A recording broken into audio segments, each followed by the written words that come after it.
même ils sont là pour travailler pour l'intérêt d'une personne et non pour l'intérêt des Congolais. Donc les Congolais, en tout cas, tout tellement, tout boya, makambo taliba, makambo désolé, ma coup d'état, tout boya, makambo zalike, y'a pouvoir dans les mandoki, seule voix, ce qui vous dit comme Mokonzi, les alliés zela moko, les alliés zela yanini, il y a urne.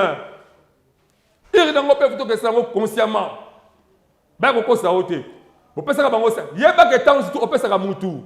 Voix. Au but que na tini yo qui représente le Parlement.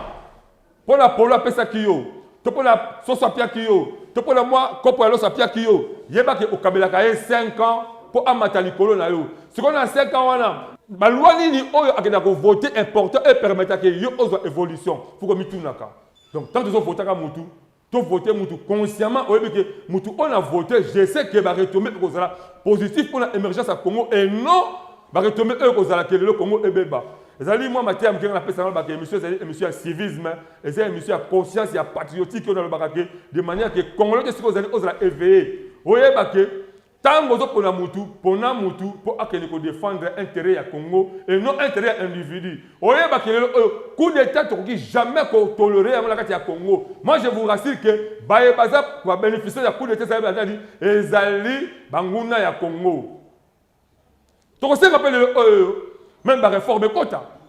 Réforme quota même au niveau immigration. Congo de Congo Zali Mboka Mounene. Le moment où il va payer Moussou, et comme ça, il y a tout la technologie à Sikalelo. Il y a des distractions, des facilités.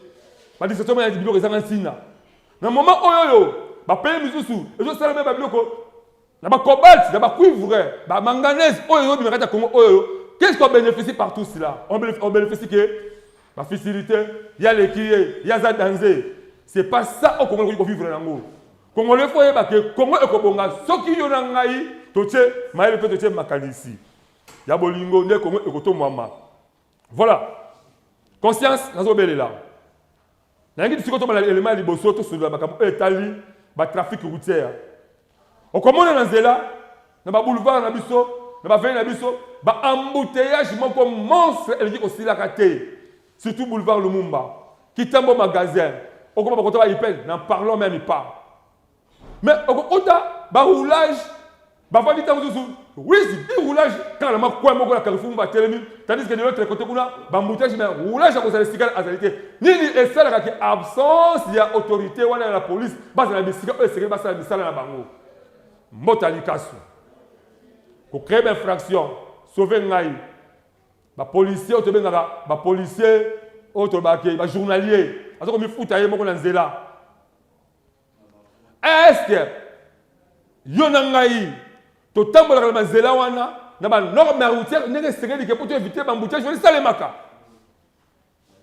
yonangai baninga na ngai ba poro baninga na ngai ba nchofa ba message ko sala ba transport public na ba message ko kuma ba personnel to ba ko changer ba mentalité même nzela auto zali ko tambola ka soki lelo yo ndeko na ngazo landa ngai osa même pas ko arriver ko respecter le code de la route. Est-ce que tu as le pognon de la députée, le pognon de la ministre, au contraire, c'est vraiment mon père qui dit Mboka. Je ne crois pas. Au contraire, un ministre, pour la presse, a-t-il qu'il voit un secrétaire qui est dans le sens inverse, comme dans le sens unique, il est dans le bas. Mais il y a mon conseil d'abord, on ne respecte même pas le code de la route. Na moi, il m'a cassé, parce que tout le monde a mon conseil, puis on a escorte.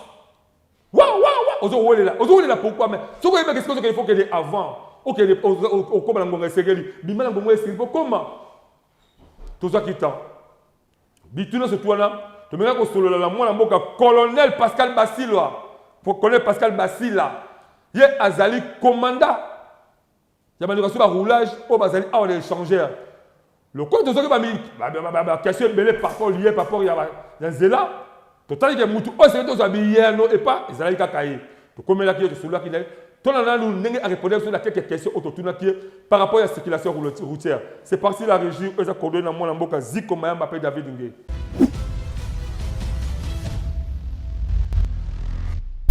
Koloba vraiment que la police est à la base de l'embouteillage, c'est faux parce que ce n'est pas la toute première fois au monde à Rabiso, au monde à Kapengai, na nzela na baroulage mosusu police aza na mpona koréglemente akozala base ya kokréer so embouteillage nini wana bato bazoloba bango nde balobi mpo nayebi ke policier to police ya circulation routière azalaka mpona koprévenir baaccident mpona koréglemente baisager de la route baleka malamu eza teke bango bakréaka so embouteillage incompréhension ya baconducteur na biso lelo mwana tata mwasi leki ya fulani asombi loko babande kolingaki baintouchable asombi mutuka apesi moto ayebi code de la route akoti na balabala nde ekreaka embouteillage police te police toza mpona koréglemente tala toza structuré toza na bakonzi baza kopesa biso mibeko biso mpe tokokitisa ntina se ke kosala boye te tozali vraiment service moko bien structuré oyo tolanda makambo bakonzi biso bato okotia embouteillage te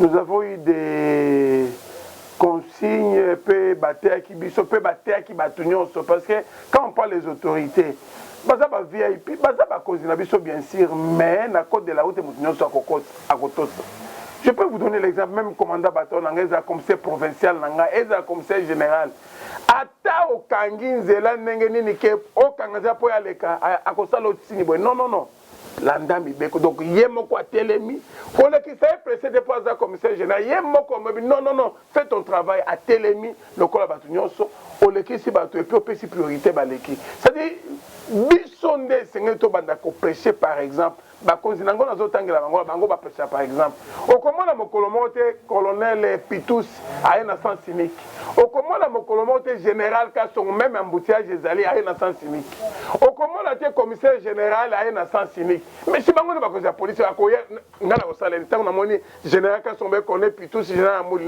nakokanga sinakobanga bokompesa bi mokonzi nanga mais bango moko baboyi babi to faire to mi respecter et puis to respecter police la biso dans la nation na biso aza koya na sens normal pe atelemi c'est des complexes exact pour le moment papa bon soza no vie et puis ozana yaka rango biso to telemela yo okoleka te okozonga na nzela normal donc eza makambo ya trafic de eza makambo kala trafic de fait biloko mo pamba tozolanda lokolo ya papa na biso colonel Pitous na général Kasongo Silvano ozala nani akokanga yo ndenge mibeko elongo bami pe okofuta lumande na kese ya l'état mais exemple bamituka ngo eza kuna ebele et pas Jacques Songo donc il suffit quand il y a bon au moni traitement ezalaka aza VIP au boy au filmé au tineli général Kasongo mama ozala couvert tinela commandant bataillon au tineli Jacques Songo au filmé VIP on eza koya na sens unique au filmé au tini mama on a raison na biso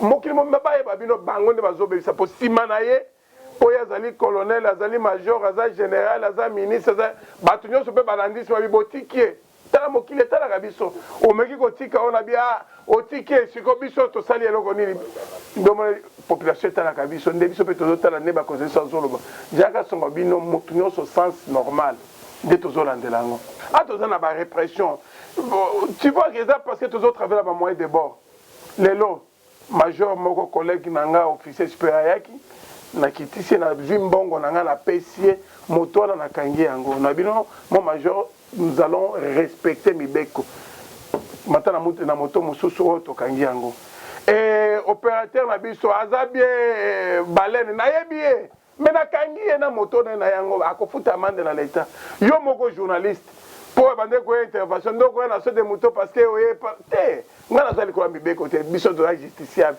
me nakangi moto na yo yo moto obande kosa interview pour l'accident nakangi moto yango te ezali wana bokino futa na DGRAD ntango tokuta pembeni bamasta tosolola tomeli fanta na biso tosololi mais ntango ya mosala état de droit ya papa eza matata.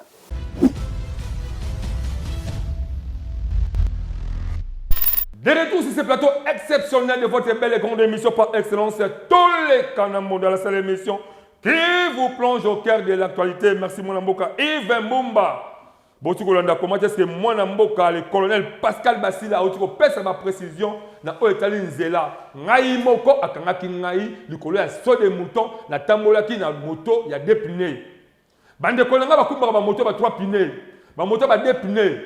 Boye bakoto ça respect en Nzela. Quand tambola likolo ya moto, oza la moto, on met sauté des moutons pourquoi?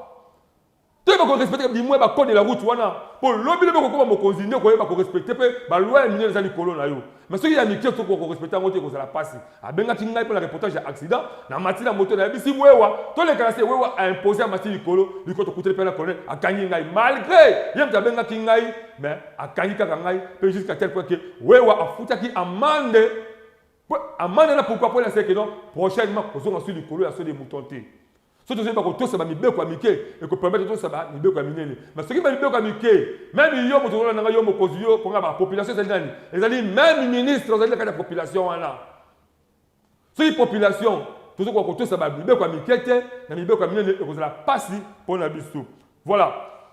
Tu as quand même aller à faire Matadi Kibala, drame au Salamaki. Tout le monde a qui surtout. Le gouvernement négligé ma famille voilà. Non. Tout ce qui a un tox c'est Zarantina. Tout ça a bien pour le gouvernement tout à l'heure est-ce que le gouvernement ça malamou tu interpeller le gouvernement. Mais si ça bien ça malamou tu féliciter le gouvernement.